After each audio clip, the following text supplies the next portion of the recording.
Hello students, so welcome to lecture 6 of steel structure design. In previous lecture we have studied about basic welding कि welding कौन कौन से प्रकार की होती है, वेल्डिंग की टाइप्स कौन सी होती है, ठीक है। और हमने बट वेल्ड जॉइंट का डिज़ाइन जो है उसकी जो स्ट्रेंथ निकालते हैं बट वेल्डिंग जॉइंट की, वो हमने निकाल ली थी, ठीक है। इसके अंदर हमने फिलेट वेल्डिंग जॉइंट के बारे में पढ़ना है कि फिलेट वेल्ड क्या होती है और डिज़ाइन स्ट्रेंथ क्या होती है फिलेट वेल्डिंग जॉइंट की। ओके, सो शुरू करते हैं। First is fillet weld. आपको बताया कि अगर एक पीस के ऊपर दूसरे पीस को जोड़ना है, स्मॉलर पीस को, तो इसके साथ साथ अलोंग द फिलेट मींस उसकी जो थिकनेस है उसके साथ साथ वेल्डिंग करनी है इस प्रकार से, तो उसको कहते हैं fillet weld.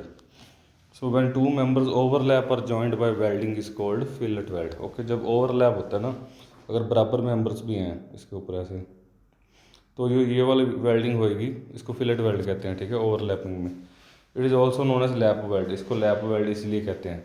A fillet weld is weld of approximately triangular cross section. जब वेल्डिंग होती है ना, तो इस प्रकार से बन जाता है क्रॉस सेक्शन साइड से, तो ये ट्रायंगुलर क्रॉस सेक्शन के अलॉन्ग होती है। Okay, joining two surfaces approximately at right angle to each other. देखिए, अगर हमने इस बार को इस प्लेट के साथ वेल्ड करना है तो ऐसे वेल्डिंग करेंगे ट्रायंगुलर क्रॉस सेक्शन के अंदर, ये दिखेगी। और ये राइट एंगल, कोई भी दो पोर्शंस को राइट एंगल पे जोड़ती है। Okay, so type of fillet weld, a side fillet weld in a lap joint when a weld is made parallel to the direction of applied load. Means applied load जैसे plate के ऊपर, अब देखिए यहाँ पे अप्लाइड लोड है, इधर plate को इस प्रकार से लोड लग रहा है पी। अब ये जो वेल्ड है ये तो परपेंडिकुलर है, ठीक है, पर ये वाला जो यहाँ पे वेल्डिंग करेंगे तो ये पैरेलल है। ओके, किसके, लोड के, लोड भी इधर को है और वेल्डिंग भी इधर को, तो साइड फिलेट वेल्ड के अंदर उसको साइड फिलेट वेल्ड बोलेंगे जो parallel to the applied load है। Okay, this type of weld is generally stressed in longitudinal shear. Longitudinal shear लगती है, दोनों तरफ से लोड लगता है, तो वेल्ड इस प्रकार से शीयर में टूटती है अगर टूटेगी तो। सो in a lap joint made by longitudinal fillet weld, length of each fillet weld should not be less than perpendicular distance between them. Perpendicular distance जो दो ऑब्जेक्ट्स के बीच में है उनसे कम नहीं होनी चाहिए लेंथ ऑफ फिलेट वेल्ड। तो साइड फिलेट वेल्ड दिखा दिया आपको कि लोड के पैरेलल होती है, इसको साइड फिलेट वेल्ड बोलते हैं। इस फिगर के अंदर आप देख सकते हैं, इसमें पी लोड है, ठीक है, बी विड्थ ऑफ प्लेट है, इसको विड्थ ऑफ प्लेट कहते हैं। ये विड्थ ऑफ मेंबर है जो इसके ऊपर जुड़ा हुआ है ना मेंबर, वो विड्थ ऑफ मेंबर है। Okay, so T is thickness of member to be connected, इसकी थिकनेस लेनी है, विड्थ ऑफ प्लेट बी होएगी। ओके, जो भी फॉर्मूला हम यूज़ करेंगे इसमें आपने, जब इसलिए बता रहे हैं कि जो बी आएगी वो विड्थ ऑफ प्लेट आएगी, तो एल आएगी, लेंथ ऑफ वेल्ड आएगी L. Okay, next is end fillet weld. अब एंड फिलेट वेल्ड क्या है, in lap joint when the weld is made in a direction perpendicular to the direction, means ये वाली direction. अब इसको यहाँ वेल्ड करेंगे तो इसको बोलेंगे एंड फिलेट वेल्ड, इसका ध्यान रखना। Okay, when a weld is made in direction perpendicular to the direction of force is called end fillet weld. It is generally provided at end of the plates in a transverse direction, therefore it is also called transverse fillet weld. सी, अब ये आपको दो ऊपर तो दिख रही है, पर एक एक वेल्डिंग ये ऊपर है प्लेट के और ये नीचे की तरफ से आप इस फिगर में देख सकते हैं, ठीक है। ये इसी का ही टॉप व्यू है और ये साइड व्यू है। सो डायगोनल फिलेट वेल्ड किस प्रकार से, अगर कोई मेंबर को डायगोनल फिलेट की ज़रूरत है, डायगोनल वेल्डिंग की, ठीक है, तो डायगोनल फिलेट वेल्ड। अब ये मेंबर मान लो आपके जुड़ा हुआ है इस प्रकार से, आप देख सकते हैं। अब ये वाली तो साइड फिलेट वेल्ड होगी, parallel to load, perpendicular to load वाली होगी एंड फिलेट वेल्ड, एंड जो डायगोनल साइड्स हैं तो उसको कहते हैं diagonal fillet weld. It is a weld made in a direction inclined to axis of application of load is called diagonal fillet weld. अब जब लोड के अलॉन्ग डायगनली हो तो उसको डायगोनल फिलेट वेल्ड बोलते हैं। ओके,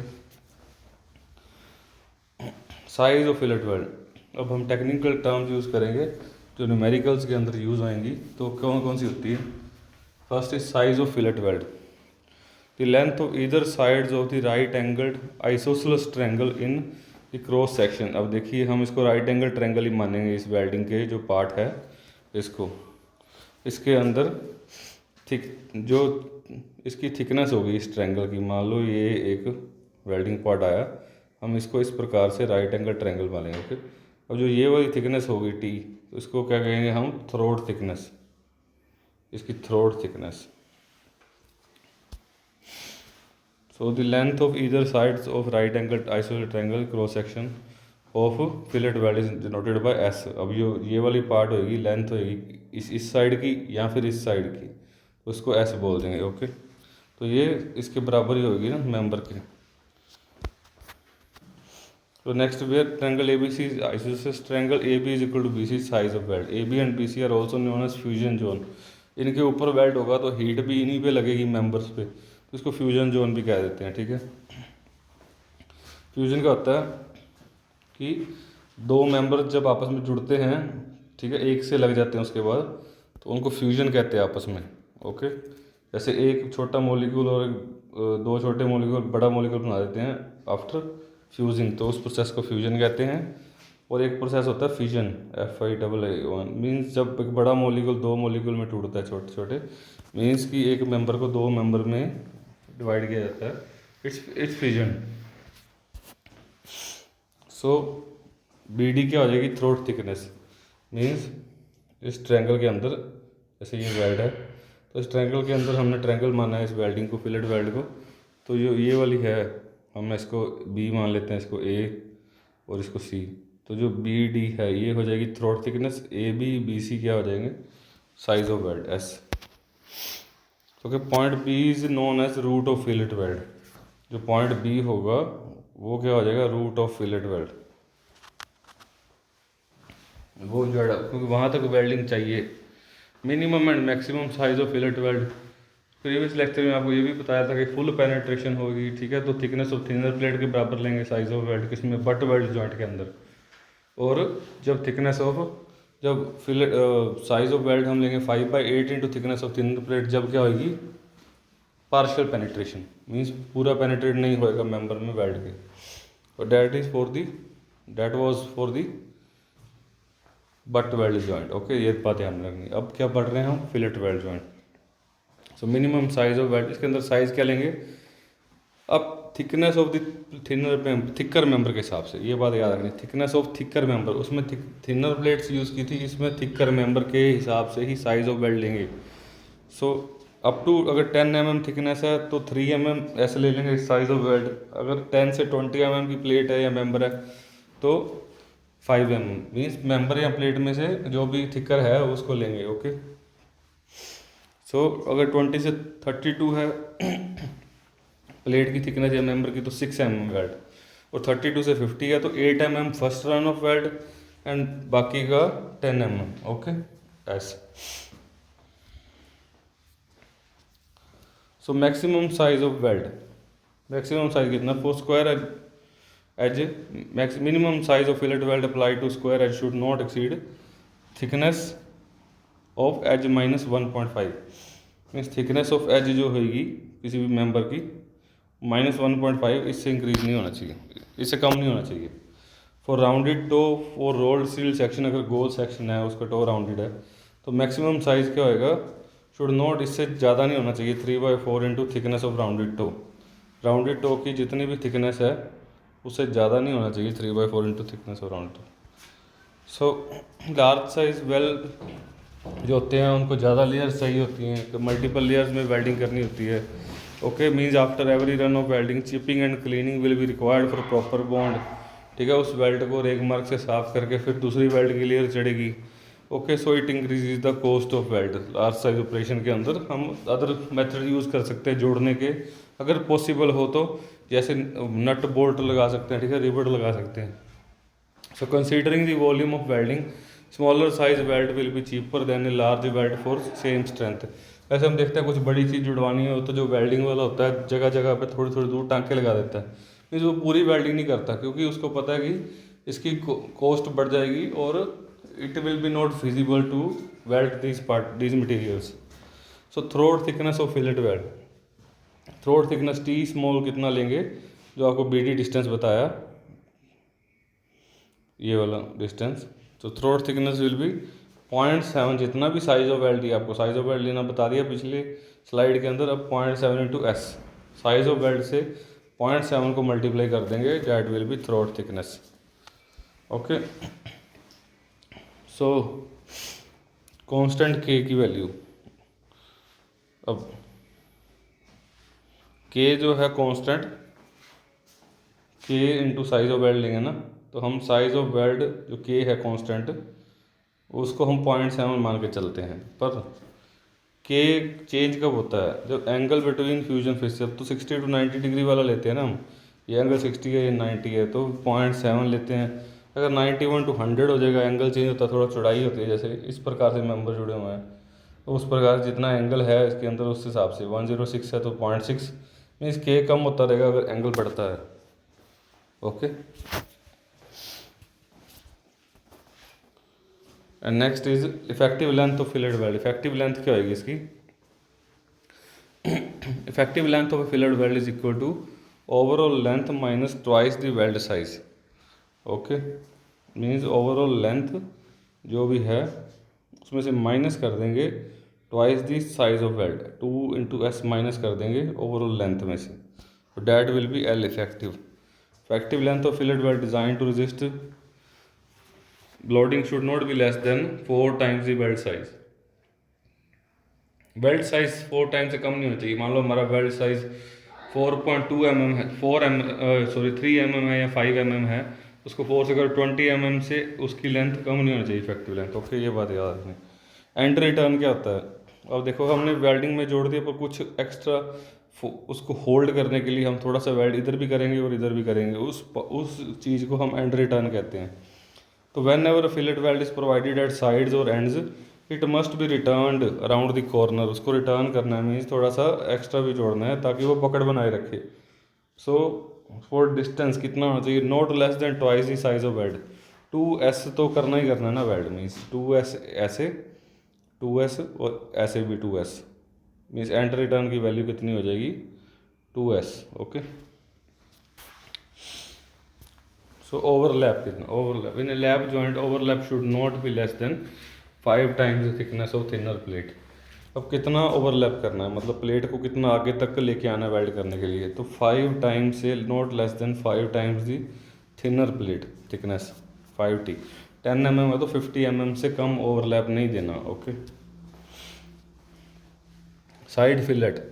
अब साइड फिलेट क्या है, किस in fillet weld made by longitudinal और side fillet weld as shown in figure 3.10। इसके अंदर साइड फिलेट आप देख सकते हैं कि इट मे बी लॉन्गिट्यूडनल और side fillet weld as shown in figure, the length of each fillet weld should not be less than perpendicular distance between them. ठीक है, जो भी परपेंडिकुलर डिस्टेंस होएगा उससे लेंथ उसकी कम नहीं होनी चाहिए। The perpendicular distance the between the side fillet weld should not exceed 16 time thickness of thinner part connected. अब परपेंडिकुलर डिस्टेंस है जो डी इनके अंदर, ये भी 16 टाइम्स ऑफ थिनर प्लेट के ज़्यादा नहीं होना चाहिए, not greater than 16 times of thinner plate. Okay, D should be not greater than 16 times thinner plate and L should be not less than equal to D. जो length है इसके कम नहीं होनी चाहिए। मीन्स अगर हम साइड फिलेट जोड़ रहे हैं तो इतना इतना नहीं जोड़ना, इतना इतना बस, इतना इतना नहीं जोड़ना, पूरा का पूरा लेंथ जोड़नी है। इंटरमीडिएट फिलेट वेल्ड, बीच बीच में अगर हम वेल्डिंग करते हैं, जैसे टांका लगाना जिसको कहते हैं इंटरमीडिएट, यहाँ लगा दिया, यहाँ लगा दिया, यहाँ यहाँ यहाँ, तो इंटरमीडिएट फिलेट वेल्ड के केस में क्या है,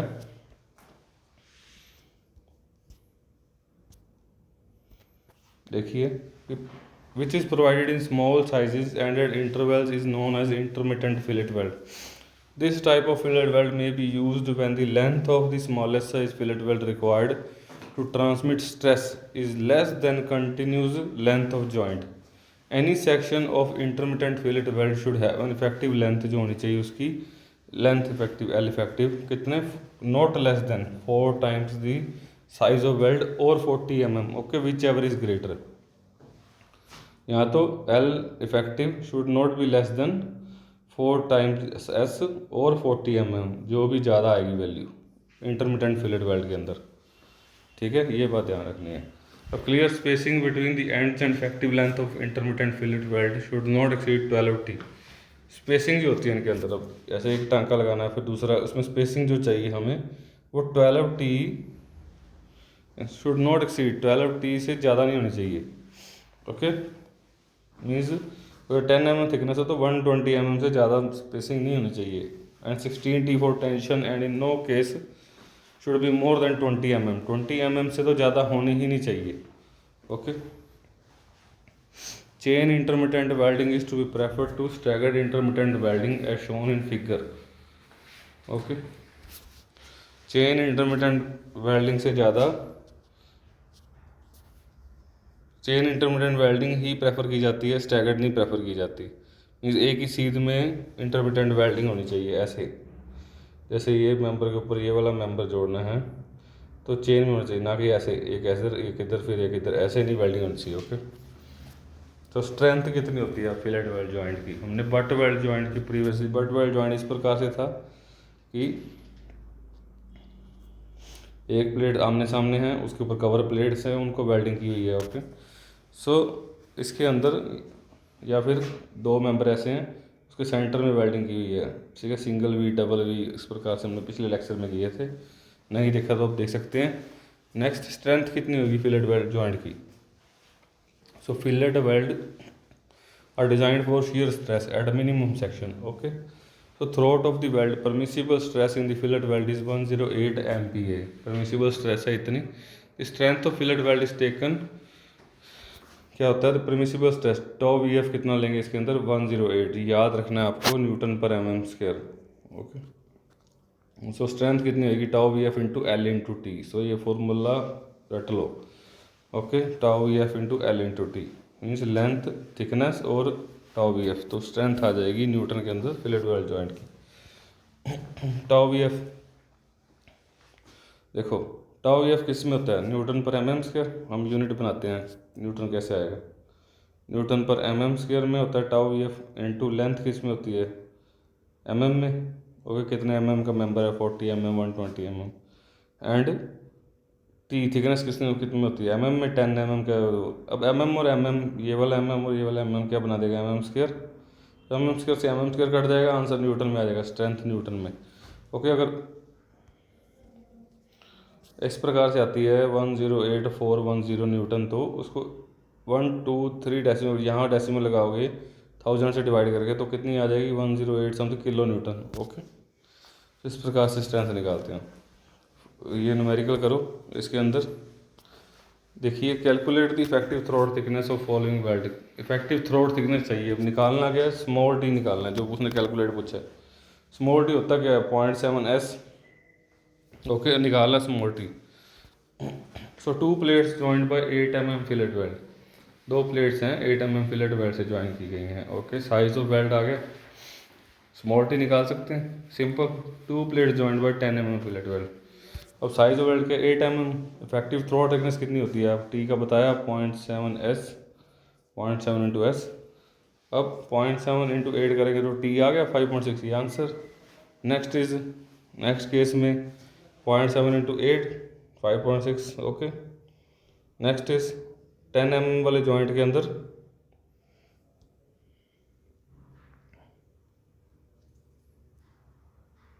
0.7 इंटू 10 तो 7 mm आ गई। Okay, answer. सो ये सिंपल था, टी निकालना आ गया। नेक्स्ट, अब एक स्ट्रेंथ ऑफ जॉइंट करेंगे। Welded lap joint is provided to connect 2 tie bars. ठीक है, 2 टाई बार्स को कनेक्ट करना है। 180 mm उसकी विड्थ है एंड 12 mm थिकनेस है। ओके, नेक्स्ट टाउ VF 102 लेनी है। ठीक है, and fillet weld, diagonal fillet weld के लिए इतनी 102 लेनी है इस वाले के लिए, और जो एंड फिलेट वेल्ड है इस वाले के लिए वो लेनी है 110 टाउ VF। और वर्किंग स्ट्रेस कितनी है बार के अंदर? 150 न्यूटन पर mm स्क्वायर। अब साइज ऑफ फिलेट वेल्ड क्या है? देखिए, fillet weld design, if size of fillet weld is 8 mm, S दिया हुआ है 8 mm। तो load on the joint, load कितना है, working stress into area of बार। अब एरिया कैसे निकालेंगे किसी भी बार प्लेट का, 180 इंटू, अगर हमने इस प्लेट का चाहिए तो उसकी लेंथ इंटू विड्थ करेंगे ना, तो लेंथ तो बहुत ज़्यादा होती है, ठीक है, हम विड्थ इंटू थिकनेस कर देते हैं, तो 180 इंटू 12 mm। ओके, तो ये आ जाएगी उसका एरिया, आ जाएगा क्रॉस सेक्शनल एरिया, सामने सामने वाला जहाँ वेल्डिंग होनी है। ओके, मान लो ये मेंबर एक प्लैंक लंबा सा है, तो हम ये वाला सामने से ऐसे दिखेगा तो हम इसका विड्थ लेंगे, विड्थ इंटू थिकनेस, वेल्डिंग यही पार्ट होगा ना एंड वाला, तो उसका cross sectional area. So size of fillet weld working stress, इस एरिया 180 इंटू 12 को 150 से मल्टीप्लाई करेंगे तो लोड आ जाएगा कितना जॉइंट पे, 324,000 न्यूटन, मीन्स 324 3 डेसिमल छोड़ के 324 kilo newton. Next is strength of fillet weld joint, तो strength of end fillet weld plus strength of diagonal fillet weld, पूरे जॉइंट की आ जाएगी, डायगोनल की और एंड की तो। Okay, next is L is equal to BC plus FG। और नेक्स्ट इसमें आप देख सकते हैं BC plus FG means end fillet weld का सम, ये क्या आ जाएगी, एंड फिलेट वेल्ड की लेंथ। ये देखिए strength of end fillet weld, इसकी अलग से निकाल लेंगे, डायगोनल की अलग से, 60 प्लस 60 120 mm होगी। Okay, and size of fillet weld 8 है, 0.7 इंटू एस किया तो 5.6 क्या आ गया, T small t, 0.7 s throat thickness, and small t क्या होती है, throat thickness. Strength of end fillet weld कितनी आ जाएगी हमारी, tau VF into L into T, तो T की वैल्यू है 5.6, L है 120, कहाँ से निकाला, यहाँ से, length of fillet weld, see numerical question के अंदर दी हुई है 60 और 60, ये देखो 120 होएगी ना, तो L 120 एंड 110 क्या आ जाएगा हमारा, टाउ VF दिया हुआ है कि tau VF 110 for end fillet weld. Okay, इसको ध्यान से करना, न्यूमेरिकल बिल्कुल डिफ़िकल्ट नहीं होते, थोड़ी सी ध्यान से कैलकुलेशन की जाए तो। ओके, सिर्फ निकालना क्या है, उसने पूछा गया है और हम क्या निकाल रहे हैं, सारे क्वेश्चन को साथ साथ रिवाइज करते रहना during solving the numerical. Okay, why, so strength of end fillet weld आ गई 73920 newton. Next diagonal fillet weld की, अब हम पाइथागोरस थ्योरम अगर लगाते हैं, ये ट्रायंगल ABC है, तो डायगोनल कैसे निकालेंगे, AC क्या हो जाएगा, AB प्लस BC का AB का स्क्वायर प्लस BC का स्क्वायर अंडर रूट। ओके, ये पाइथागोरस थ्योरम कहती है, ये लेंथ आ जाएगी AC। So to calculate AB calculate करने के लिए हम इसका और इसका सम निकाल लेंगे, और ये दी हुई है हमें 70 और ये दी हुई है हमें 60। ओके, पिच डिस्टेंस 70 दिया, गेज ये 60 दिया हुआ है, तो हमें दोनों का पता है, तो हम 70 प्लस 60 का स्क्वायर निकालेंगे तो 92.20 आ जाएगी AB। So total length of fillet weld कितनी आ जाएगी, 4 साइड है डायगोनल्स, एक लेंथ आ गई, ये दूसरी है, ये तीसरी और चौथी, तो चारों को ऐड करेंगे, टोटल लेंथ L आ जाएगा फिलेट वेल्ड का 4 इंटू 92.20, तो 368.80। Okay, size of fillet weld 8 mm given है, यही यूज़ करना है, क्वेश्चन के अंदर दिया गया है। So effective throat thickness is 0.7 s, 5.6 mm। Strength of diagonal fillet weld कितना है, tau VF into L into T 102 हमें यूज़ करनी है डायगोनल फिलेट वेल्ड के लिए। Okay, see in question for end fillet weld 110 and for diagonal fillet weld 102, tau VF है, L हमारे पास आ गई है। ओके, 368 यहाँ से and 5.6 throat thickness. So value will भी इतनी, टोटल स्ट्रेंथ कितनी हो जाएगी जॉइंट की, total strength is 73920 plus 2160, see here 73920 plus 210658.56, तो total is 284578.56 Newton, means 284.578 kilo Newton बागी। अब टोटल लोड कितना है, लोड कितना बियर करना है जॉइंट ने, हमने निकाला है लोड कितना बियर करना है, 324,000 न्यूटन बियर करना है, means 324 kilo, 324 kilo newton load bear करना चाहिए। इतना लोड तो पड़ रहा है, और हमारा जॉइंट की स्ट्रेंथ कितनी है, कितना सह सकता है joint, 284578, means section fail, section टूट जाएगा ज़्यादा लोड की वजह से। तो हम दोबारा से इसको रीस्ट्रेंथ करेंगे। इसमें क्या करेंगे हम, अब दोबारा डिज़ाइन करने के लिए साइज़ ऑफ फिलेट वेल्ड को बढ़ा देंगे। साइज़ ऑफ फिलेट वेल्ड को 10 ले लेंगे या फिर 12 ले लेंगे, ओके। एंड फिर उसके बाद फिर से सारा डिज़ाइन करेंगे। तो तब तक डिज़ाइन करना है जब तक 3 to 4 किलो न्यूटन से ज़्यादा ना आ जाए लोड, ओके। अब कैसे करोगे उसको, सी इसके अंदर 8 की जगह 10 पुट करोगे तो 7 आ जाएगा। फिर 7 से मल्टीप्लाई करोगे इसको, ये बढ़ जाएगा वैल्यू। उसके बाद फिर इसको 7 से करोगे, ये वैल्यू बढ़ जाएगी। जोड़ के देखना 3 to 4 ज़्यादा आता है, नहीं तो फिर 12 mm, ओके। 12 into 0.7 करोगे 8.4 आ जाएगा। फिर 8.4 से करके देखना मल्टीप्लाई टी की जगह। So that was all about today's lecture. Thank you and will come up shortly with next lecture.